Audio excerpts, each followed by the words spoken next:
पवन सिंह को सजा मिलना तय। जी हां, पवन सिंह को सजा मिलना तय। नमस्कार, प्रणाम। भोजपुरी स्पीड न्यूज के यूट्यूब चैनल में रउरा लोग के स्वागत बा। जी हां, रउरा लोग के बता देहल चाहत हई कि पवन सिंह जी और ज्योति सिंह जी के मामला आए दिन पेचीदा होत जा रहल बाबे। अब रउरा लोग के हम बता देहल चाहत हई कि पवन सिंह जी के तरफ से जो आराम व्यवहार न्यायालय में यानी आरा फैमिली कोर्ट में तलाकनामा दायर कल गई बा। जब कोर्ट के तरफ से एगो तारीख मिलल, वो तारीख पर हालांकि कोर्ट में पवन सिंह जी ना पहुंचलन, लेकिन ज्योति सिंह जी खुद पहुंच रही। पवन सिंह जी के तरफ से पवन सिंह जी के वकील पहुंच रहलन। ओकरा बाद में जब हमनी के ज्योति सिंह जी के वकील से संपर्क साधे के प्रयास कइनी सन, तो ज्योति सिंह जी के वकील कहलन कि पवन सिंह जी के सजा मिलल मुमकिन बा, उनकरा सजा मिली। जी हाँ, ये बात हम ना ज्योति सिंह जी के वकील कहले बारन। हालांकि काहे मिली सजा ई हम रउरा के खबर विस्तार से बतावे जा रहल बानी, लेकिन खबर विस्तार से बतावे से पहले एगो रउरा लोग के हम छोटा सा आग्रह करतनी रउरा लोगिन से कि रउरा लोगिन अगर अभी तक हमारा ये यूट्यूब चैनल यानी भोजपुरी स्पीड न्यूज के यूट्यूब चैनल के सब्सक्राइब नहीं कइले तो फटाफट सब्सक्राइब कर ली, बगल में बेल आइकन यानी घंटी के निशान भी दबा दी। तब अब खबर हम विस्तार से बतावे जा रहल बानी।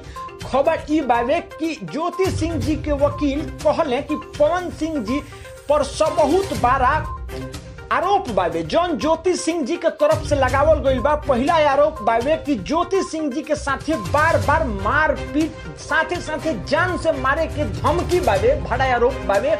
उहमें दूसरा का बहुत बड़ा आरोप बा जौन संगीत आरोप बावे, जौन कि ज्योति सिंह जी के तरफ से लगावल गइल बावे कि ज्योति सिंह जी के दू बार, एक बार ना बल्कि दू बार पवन सिंह जी जबरन गर्भपात करवले बारन। तो रउरा लोग भी बता देहल चाहत हई भोजपुरिया जहान की भारत के कानून व्यवस्था में गर्भपात करावल बहुत बड़ा कानून या दंडनीय अपराध बा।